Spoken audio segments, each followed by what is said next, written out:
La ciudad de Nueva York nunca duerme, y menos en el centro neurálgico de Manhattan. Pero incluso entre el bullicio y el constante ajetreo, el asesinato de Santiago Reverte, un empresario español de alto perfil, estremeció a la metrópoli. Reverte, conocido por su imperio inmobiliario en Europa y sus recientes incursiones en el mercado estadounidense, fue encontrado muerto en su lujoso ático del Upper East Side. El cuerpo yacía en el salón principal, con una copa de vino tinto derramada junto a su mano y una profunda herida en el pecho. La noche del crimen, Santiago había organizado una exclusiva velada en su ático. La lista de invitados incluía magnates, políticos locales y varias personalidades españolas, desde ejecutivos hasta celebridades. Entre ellos estaban la empresaria madrileña Laura Echeverría, el joven inversor gallego Álvaro Méndez y la periodista cultural Elena Castellanos, todos ellos recién llegados a Manhattan como parte de una delegación empresarial. Según los primeros testimonios, la fiesta fue un despliegue de lujo y opulencia, pero con un ambiente tenso que varios asistentes notaron. Al parecer, Santiago discutió en privado con varios de los presentes antes de retirarse abruptamente a su despacho alrededor de la medianoche. Fue su asistente personal, Amanda Lynch, quien descubrió el cadáver a la mañana siguiente al entrar al salón. El cuchillo que lo había matado estaba incrustado en su pecho, y un detalle escalofriante llamó la atención de la policía. Un pequeño relicario de oro con una cruz, manchado de sangre, colocado cuidadosamente sobre su pecho. A medida que el Departamento de Policía de Nueva York, NYPD, comenzaba a investigar, surgieron rumores sobre la vida de Santiago Reverte. Aunque en España era celebrado como un visionario empresarial, en Manhattan su imagen era mucho más turbia. Un periodista local, Jacob Bennett, destapó que Santiago estaba involucrado en una disputa legal por la compra de un histórico edificio en Manhattan, el cual planeaba demoler para construir un rascacielos de lujo. El proyecto había generado indignación entre los residentes y activistas locales. Además, sus antiguos socios en España describieron a Santiago como un hombre implacable, capaz de traicionar a quien fuera necesario para lograr sus objetivos. Su conexión con Laura Echeverría también levantó sospechas, ya que ambos tenían un pasado profesional tumultuoso. Laura había sido socia de Santiago en un proyecto inmobiliario en Barcelona, que terminó en escándalo por malversación de fondos, aunque ninguno de los dos fue condenado. Por otro lado, surgió una conexión más personal que parecía tener raíces profundas. Según documentos recuperados de su despacho, Santiago había estado investigando sobre un conflicto de décadas atrás que involucraba a su familia y a otra prominente familia española, los Valenzuela, conocida por su influencia en la banca internacional. Entre los asistentes a la fiesta estaba Andrés Valenzuela, un joven banquero que, según los registros, se encontraba en Nueva York por negocios. El hallazgo de un relicario, como el encontrado sobre el cuerpo, llevó a los detectives a investigar posibles vínculos con la familia Valenzuela, ya que este tipo de objeto era característico de sus antepasados, famosos por acumular arte religioso durante siglos. El caso recayó sobre los hombros de dos detectives del NYPD, la experimentada y meticulosa investigadora Olivia Daniels y su nuevo compañero, Gabriel Torres, un agente nacido en Madrid y transferido a Nueva York gracias a un programa de colaboración internacional. Para Gabriel, este caso no solo representaba un desafío profesional, sino también personal. Conocía a Santiago Reverte, aunque superficialmente por su reputación en España, y sentía una conexión cultural con varios de los sospechosos españoles. La dinámica entre Olivia y Gabriel se tornó crucial para la investigación. Mientras Olivia aportaba su experiencia en crímenes de alto perfil, Gabriel tenía un entendimiento único de las sutilezas culturales y los antecedentes de los implicados. Con el círculo cerrado, los detectives identificaron a varios sospechosos con motivos claros. Laura Echeverría. La empresaria había perdido una considerable fortuna por la traición de Santiago en Barcelona. Había razones tanto profesionales como personales para guardar rencor. Álvaro Méndez. Aunque joven, Álvaro tenía vínculos financieros con Santiago y se rumoreaba que sus inversiones habían salido perjudicadas por las decisiones de este. Elena Castellanos. La periodista tenía acceso directo a los archivos confidenciales de Santiago. Según sus colegas, ella investigaba un reportaje que podría haber destruido su reputación. Andrés Valenzuela. La conexión familiar con el relicario y la rivalidad histórica entre las familias lo colocaban bajo una lupa intensa. Además, Andrés no había sido visto en la fiesta después de las 11 de la noche. Mientras el equipo de detectives trabajaba en descifrar los eventos de esa fatídica noche, las declaraciones de los asistentes a la fiesta se contradecían. Algunos afirmaron haber visto a Laura salir del despacho de Santiago visiblemente alterada, mientras que otros mencionaron haber oído una discusión acalorada entre Álvaro y Andrés cerca del salón. Además, surgió una pista inesperada. Una llamada anónima al 911 alertó a la policía la madrugada después del asesinato, mencionando algo extraño en el ático de Santiago Reverte. Aunque la llamada fue breve y el número imposible de rastrear, su existencia levantó sospechas sobre la posibilidad de un testigo o incluso un cómplice.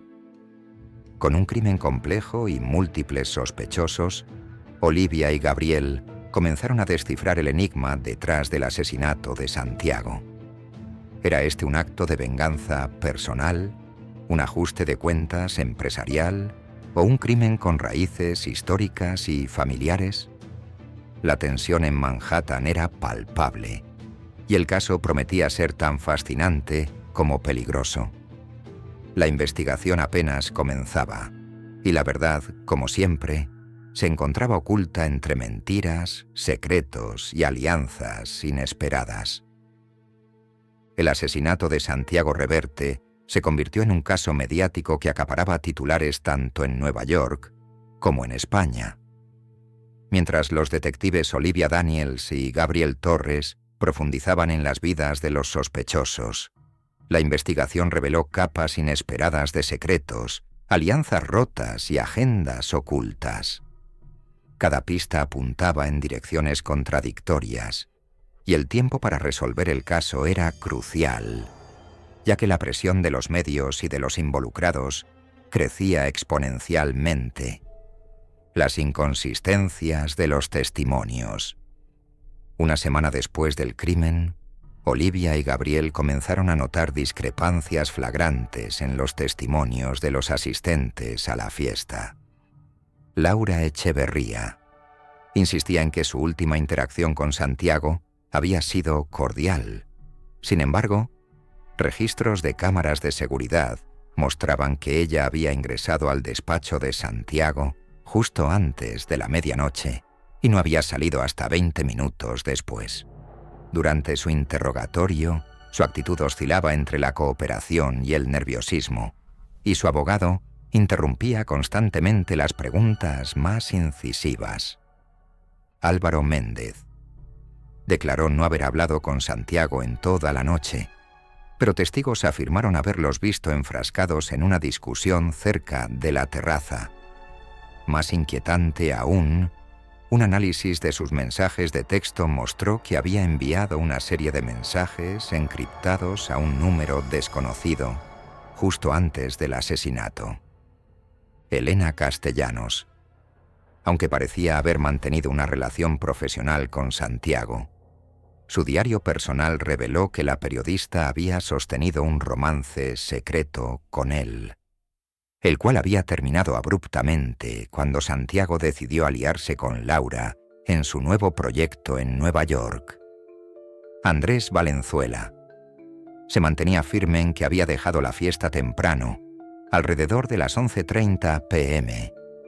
Sin embargo, una cámara de tráfico capturó su coche cerca del edificio de Santiago a las 12:45 a.m., poco después del asesinato. Cuando se le confrontó, Andrés afirmó que había olvidado su abrigo en el evento y había regresado por él, pero nadie lo vio entrar al ático. La investigación del relicario ensangrentado llevó a un descubrimiento inquietante. Resultó ser una pieza única perteneciente a la colección de arte sacro de los Valenzuela. Según los registros, la reliquia había sido robada años atrás durante una subasta privada en Barcelona, lo que añadió otra capa de misterio al caso. ¿Por qué estaba en posesión de Santiago? ¿Y por qué alguien la dejó como señal en la escena del crimen? Cuando Gabriel contactó a un historiador de arte en España, descubrió que la familia Reverte había sido sospechosa de participar en el robo, pero nunca se presentaron cargos. Esto apuntaba a un posible motivo de venganza por parte de los Valenzuela, aunque Andrés negaba cualquier implicación en el asesinato. La llamada al 911 continuaba siendo un enigma. Gabriel, gracias a su experiencia en análisis forense, logró determinar que fue realizada desde un teléfono desechable, pero la voz había sido manipulada para sonar irreconocible. Sin embargo, un pequeño detalle llamó su atención: un ligero acento español en la pronunciación del inglés.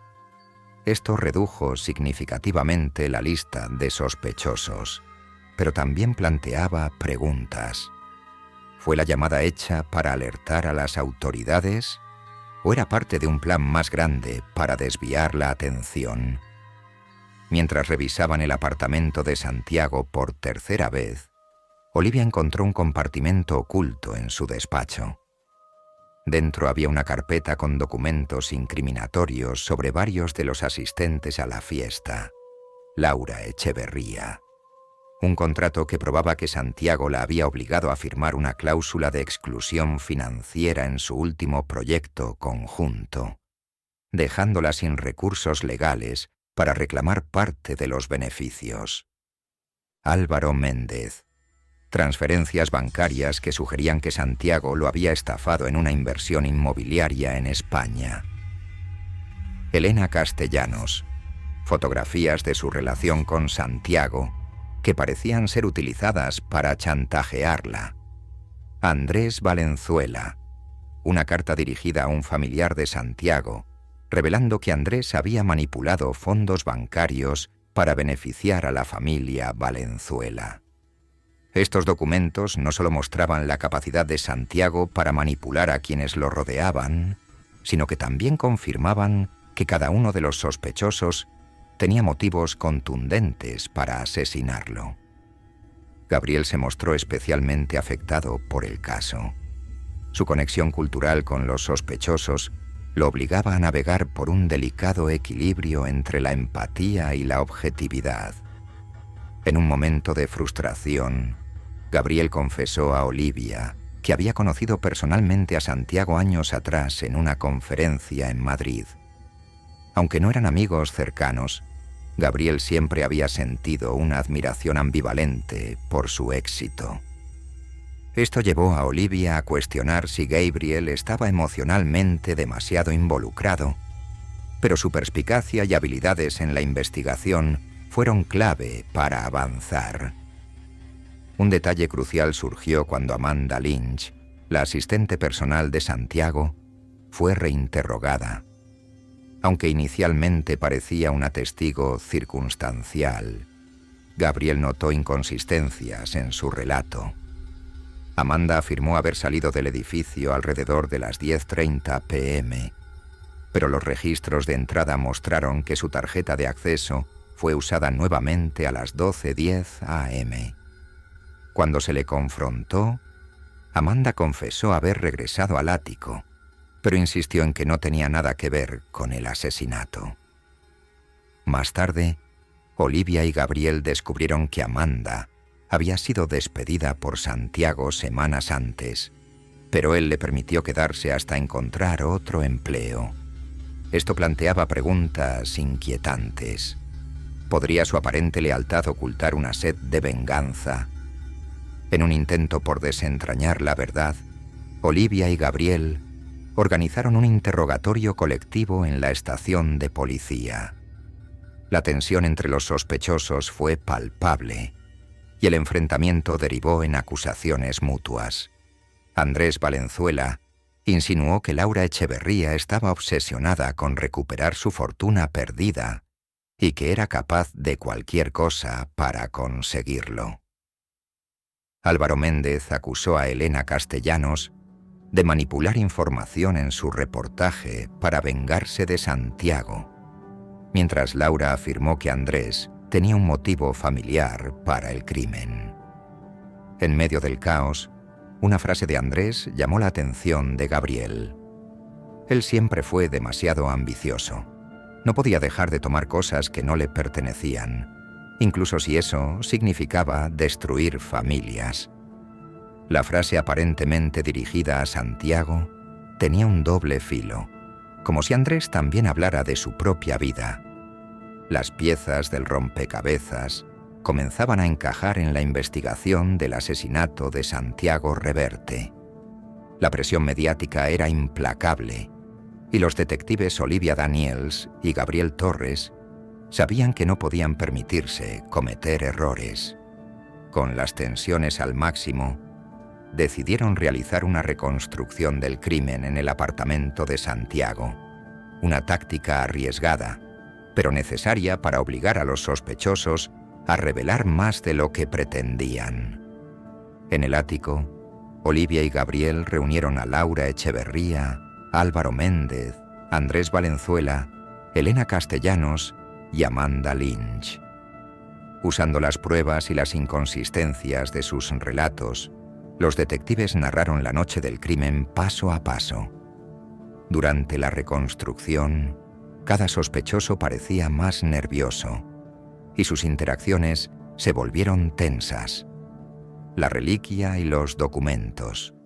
Olivia reveló que la reliquia ensangrentada tenía una inscripción oculta, descubierta mediante un análisis forense avanzado.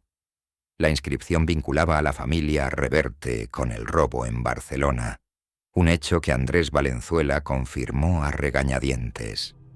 La mención de este detalle desató una fuerte discusión entre Andrés y Laura, quienes se acusaron mutuamente de aprovecharse de Santiago para sus propios fines.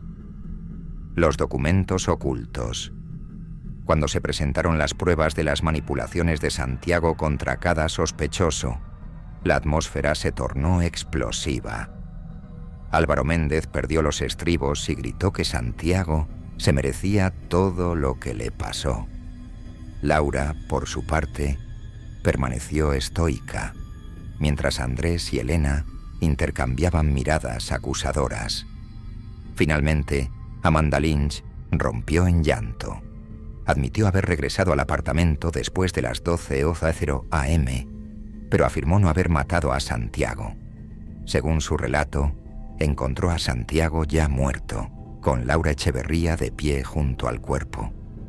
Amanda huyó del lugar, aterrorizada y segura de que Laura había cometido el crimen. Sin embargo, Laura negó rotundamente esta acusación, señalando que había dejado el ático antes de la medianoche. En este punto, Gabriel Torres intervino con una revelación crucial.